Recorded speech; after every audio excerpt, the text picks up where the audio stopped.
questions about how a horse was treated at the Stampede. The Humane Society investigates. Quinn, we're driving away from it. Tornado season. 2 twisters touch down in Alberta. And profiles in pancakes. You know, we're just having fun. I'm not taking this too seriously. The art that lasts only as long as your appetite. CTV Calgary, local breaking news with Ian White. Good afternoon. The Calgary Stampede Rodeo is drawing ire from one animal rights group for treatment to one of the bucking horses earlier this week. Moses Waldo joins us now. And Moses, what's the complaint and what's being done about it? Ian, the name is Animal Justice. They are a national animal law advocacy group that filed a complaint with the Calgary Humane Society on Wednesday on the grounds for what they are calling an event that is distressing to the animals. The event in question happened on Tuesday during the rodeo's Saddle Bronc event. While a cowboy is getting ready for his ride, his horse named Ice Cube lies down in the chute. Rodeo handlers try to get it up, but one man can be seen tugging on the horse's mane and smacking around its head. Animal Justice contacted the Calgary Humane Society with a formal complaint. The Humane Society has seen the video and says it does appear to be hit and a bit of rough handling is what they're saying. As for what's next in the process, it may be difficult to say due to the Bill 22, the Animal Protection Amendment Act. That becomes a little bit more complicated when we're dealing with Stampede events because they are exempt in generally accepted practices by interpretation by the Crown Prosecutor's Office. So there's a bit of an extra step in there. In a statement provided to CTV News from the Calgary Stampede, they responded saying while the horse was unharmed, some of the behavior that appeared to be exhibited does not align with the expectations of the Stampede. It was addressed directly with the individual involved, and the horse did not go on to buck in the event. Ian? Moses, thank you. Since the start of Stampede, the city says it's now received 186 noise complaints related to music and festivals. It's also finished an internal review of the ticket issued to Badlands Music Festival and decided to rescind it. The city says it's encouraged by the reduction in decibel levels over the past 3 nights, but points out bass levels remain a challenge. Bylaw says it will continue monitoring this venue. As of this morning, there have been 37 noise complaints for Badlands Music Festival. Cowboys Park has received 124 complaints. The next update comes on Sunday, the final day of Stampede. 2 people have died following a head-on crash in Kootenay National Park. It happened around 5:30 last night along Highway 93 near the Simpson Monument. RCMP say a vehicle crossed the center line while going around a corner and crashed into an oncoming vehicle. Both drivers died at the scene. Officers say 2 people were injured in a third vehicle, which got caught up in the crash. Calgary police say a cyclist has been taken to hospital with life-threatening injuries after getting hit by a van. It happened around 1:30 this afternoon on McLeod Trail. The southbound lanes have been closed between 69th and 73rd Avenues while police investigate. Officials say there were 2 tornadoes in central Alberta last night and 3 people were taken to hospital. One tornado hit around 8:30 southeast of Edmonton near Chauvin. Chris Robinson and his family shared video of the funnel as they were trying to get out. They were camping at Dilbury Lake Provincial Park when the evacuation order was issued. Police say everyone in the campground has been accounted for and 3 people were sent to hospital for treatment. There's significant damage to trailers and cabins in the area. The second tornado happened near Paradise Valley. So far, there are no reports of damage. In this case, it was actually 2 different supercell thunderstorms that generated 2 different tornadoes. So yeah, it was, and there may be more. These are the ones that we know about at this point. But yeah, there are definitely 2 separate thunderstorms that produced these 2 tornadoes. The Northern Tornado Project is on the ground now, surveying the damage to determine the intensity of the tornadoes. And Danielle, I'm sure you're surveying the sky right now to see what storm activity there is. Yeah, and while it's quiet right now, Calgary is under a severe thunderstorm watch. Now, it's very unlikely we will get the thunderstorm activity, but if we do, it has the potential to become severe. We have enough heat and we have a lot of ingredients in place. So Calgary down to Claresholm, over through Drumheller and towards Brooks, all under the severe thunderstorm watch. Again, I'm not seeing anything on the radar right now that we have to worry about, but definitely keep your eyes on the sky. And this is one of those days where, especially further off to the east, we have enough heat for these to bubble up and become intense very quickly. 24 degrees is the temperature at the airport. While we're not under a heat warning in Calgary, communities in the southeast are, but it doesn't mean we won't be nearly as hot. 27 degrees as the high for tomorrow. Very small chance of an isolated shower in the afternoon. That's your 24-hour forecast, brought to you by Fifth Avenue Volkswagen. Family-owned, community-driven. Discover more at Fifth Avenue Volkswagen. Thank you, Danielle. Residents of an East Village condo say they're being forced out of their underground parking stalls with little notice as construction gets underway next door. More than 100 parking stalls at the Verve Tower will be temporarily closed, so structural work can be completed in the parkade as part of a neighboring development. Residents were first notified in mid-June and say they were initially given less than 2 weeks to move their vehicles. After pushback, the deadline has been extended twice, with vehicles now expected to be moved by Monday. Impacted residents will receive $310 a month plus a $100 gift card to help cover the cost of alternative parking. We got very short notice to move our vehicles, and it's a Stampede time, and we can't even find proper accommodation for our vehicles, so it's crazy all over. It's just completely ridiculous, the fact that this is able to go forward. There's nobody representing the people that live here that are impacted by it. A petition signed by more than 80 residents calls for better communication and more time to make arrangements. The board of the Verve Condominium Corporation says it recognizes the inconvenience and has been working to reduce the impact based on legal advice. The province is fast-tracking 16 school projects in Calgary. A majority of them are for neighborhoods in the northeast and northwest corners of the city. The province says its fast-tracking program shortens project timeframes by as much as 9 months. Most of the Calgary schools will be moving on to the construction phase. Once that begins, the average school takes about 2 years to complete. 41 school projects across Alberta are being fast-tracked. Contemporary Calgary hosted its Stampede breakfast this morning, and fittingly, the pancakes being served up were works of art. Eric Olson is behind these pancake creations. He normally uses oil paint for his portraits. Olson says, as an artist, it's important to be playful and sincere. The pancake batter brings out his playful side, although he does admit the process involves a bit of trial and error. A lot of it comes from my experience as a printmaker in a way. It's sort of similar, thinking about the tonality of prints and the reverse, and but we're just having fun. I'm not taking this too seriously. This is the third year Olson has been creating pancake art for Contemporary Calgary's breakfast. The first year his pancakes were shaped like cowboys. This year he's creating portraits by request. A Calgary man whose wife has Parkinson's got a great idea. Next, the app he created that keeps track of patient symptoms. And later, the summer job at the Stampede that turned into a 50-year career.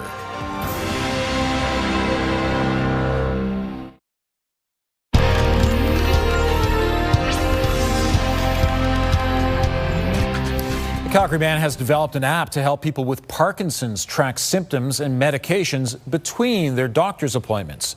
Gary Swanson created My Care Cycle after years of helping his wife Fiona manage Parkinson's disease. The app allows users and caregivers to log medications, symptoms, mood, exercise, and how well treatments are working. Swanson says the goal is to turn daily tracking into something useful for patients and their doctors. The great thing with the software is you can print off reports to give to your doctor or to your neurologist and go, here's how I've been feeling, here's how the medication has been going, so we can make adjustments. And you can get My CareCycle Parkinson's at the Apple App Store. The app is intended to help users organize and track information, but it does not provide medical advice, diagnosis, or treatment. So far, so good. No big storms in the Calgary area. Right. So overall, looks like a pretty good night to get out there. Yeah, it's nice and quiet in southern Alberta. But there is the potential for something to develop, and if it develops, it will develop fast. But yes, I'm not seeing anything right now. And it's a small chance that you will see anything at all. Okay, Skywatch weather camera. You can see it's lovely out there.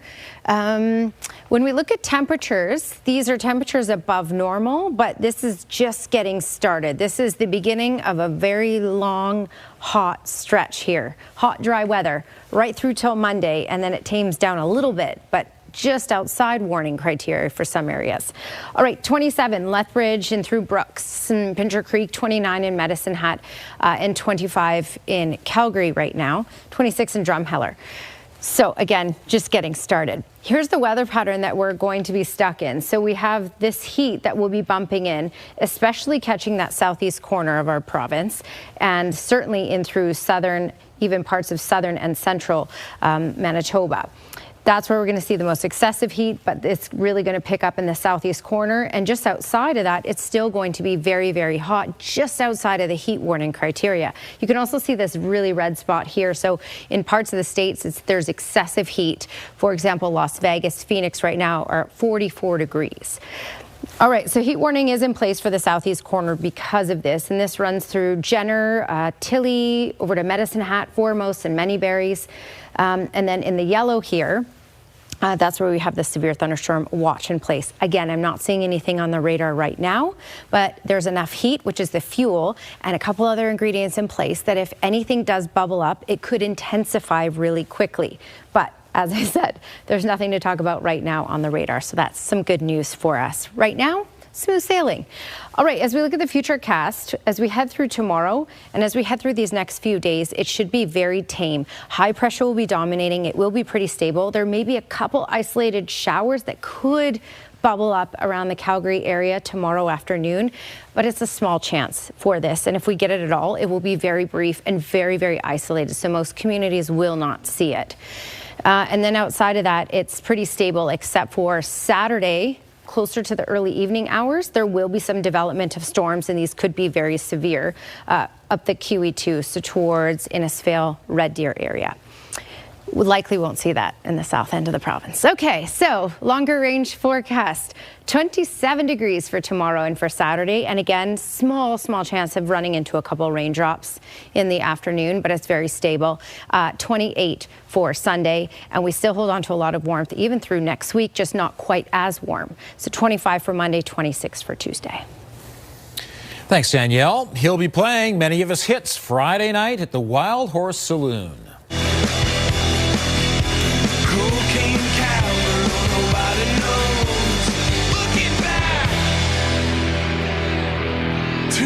Chapters of your life. Still to come, Matt Mays on playing the summer festival circuit and his annual gig on the waterfront in Nova Scotia.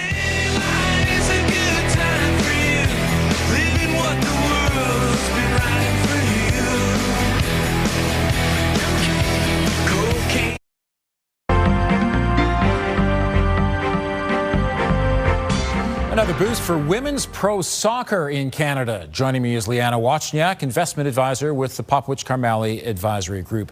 Liana, women's pro soccer is getting a new international investment. That's right. They're getting about $30 million from an international sports firm called Apex, which is backed by a couple of big names, Formula One drivers, soccer players. And that investment is really to help expand the reach and the audience for the league. Now, the Northern Super League is the Canadian Women's Pro Soccer League. It's 6 teams across the country, including one here in Calgary. And they're in their second season. In their inaugural season, they attracted about 275,000 people to 80 matches. They've signed a bunch of sponsors, and they had about $30 million in revenue overall for the league for the year. So obviously there is some interest there, and they want to continue to expand that, and this investment will help them do that. Meantime, jobless claims are falling in the U.S. That's right. And this is the weekly jobless claims reading, and it came in actually under what economists were expecting. So fewer people filed for unemployment benefits for the first time in this week than we were expecting to see. Now, the interesting piece about that is that we've also seen job growth slowing. So this is one more piece of data that shows the slow hire, slow fire state of the U.S. labor market right now. There isn't a lot of job growth, but people really aren't moving around much when it comes to employment. So it seems pretty stable right now. That is a good thing for the U.S. Fed because it means they don't really need to make any changes to try and manage it, which means they can focus on things like inflation, of course, without trying to impact the job market too much when they make those changes. Leanna, thanks for the update. Thank you. More than 100 workers essential to Banff and Jasper tourism could start a strike in the middle of the region's busy season. Workers at Brewster took their labor dispute public today, ramping up pressure for a new contract with a company it says has record profits. Brewster is owned by U.S.-based tourism company Pursuit Attractions and Hospitality. The 125 workers include drivers, mechanics, and bus washers. They overwhelmingly voted to authorize strike action last month and could be on strike July 28th. Well, it's wages, it's benefits, it has to do a lot with minimum day rate. They're away from home for multiple days. It's expensive to live here. We thought we were there. Ultimately, it didn't ratify, but we've been at the table and remain to be at the negotiation table, bargaining in good faith with the goal of finding a fair deal for our team who we care deeply about. The Competition Bureau of Canada previously looked into Pursuit's dominance of the Banff and Jasper sightseeing industries. Despite complaints from locals, its investigation came back clear. A Calgary man is charged with child luring. Here's Tara Nelson with a look ahead to CTV News at 6. Hi, Ian. A parent tipped off Cochrane RCMP, which launched the child luring investigation. Coming up at 6, we'll have more details about the luring, plus how investigators tracked down that suspect. Also ahead, a delicious tale. The cannoli cowboy is delivering desserts this Stampede. Coming up, we have the story behind the viral sensation. Ian. Thanks, Tara. These terrible songs on a rainy day. The pressure just started to fall. Your scene doesn't do anything for me. It doesn't do anything at all.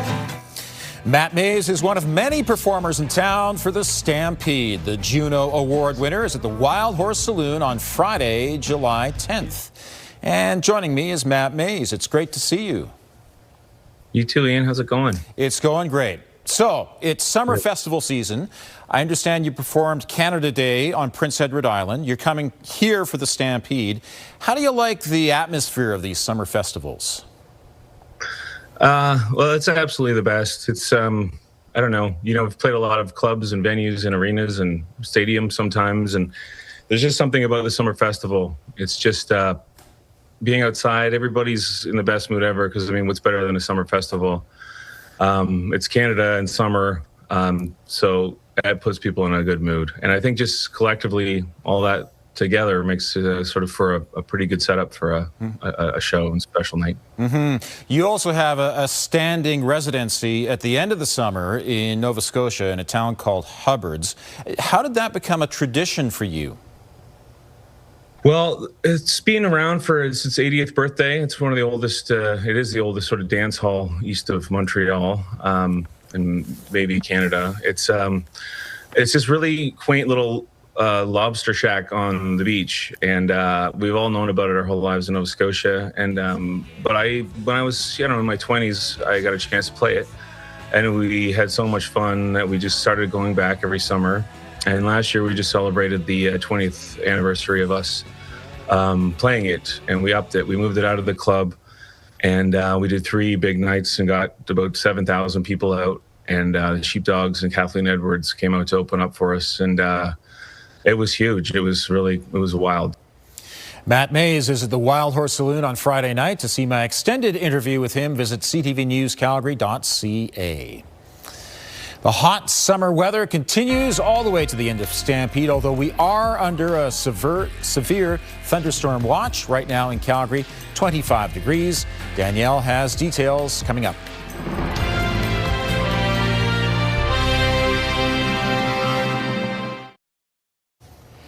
So if your evening plans include, say, a barbecue, walk with the dogs, bike ride, looks pretty good for you. Looks really good. I mean, you do have to pay attention to the skies, and if it does start to get dark, this is one of those days where it's not likely we will see anything develop in Calgary, but if it does, it will develop fast, and it could get to the more severe criteria. So less likely to get it, but if we get it, it could be something.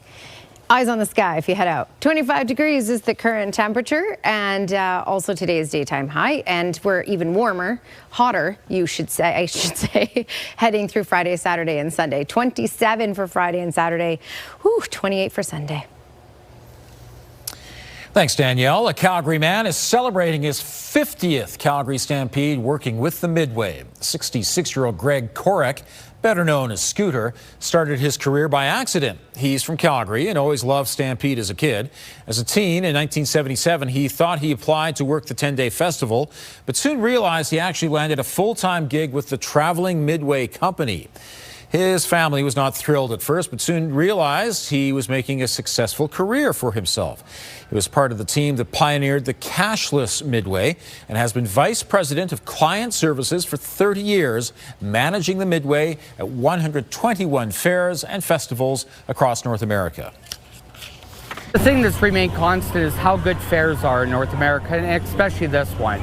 You know, we've become so relevant in these communities that the fair industry is doing extremely well. We're seeing growth upon growth upon growth. Scooter isn't the only fixture on the Midway that's lasted 5 decades. His favorite ride, the Wave Swinger, was added at the Stampede that year too. This career has been a fun ride for Scooter, and he has no plans on stopping. Thanks for joining us. Now here's the early edition of the CTV National News.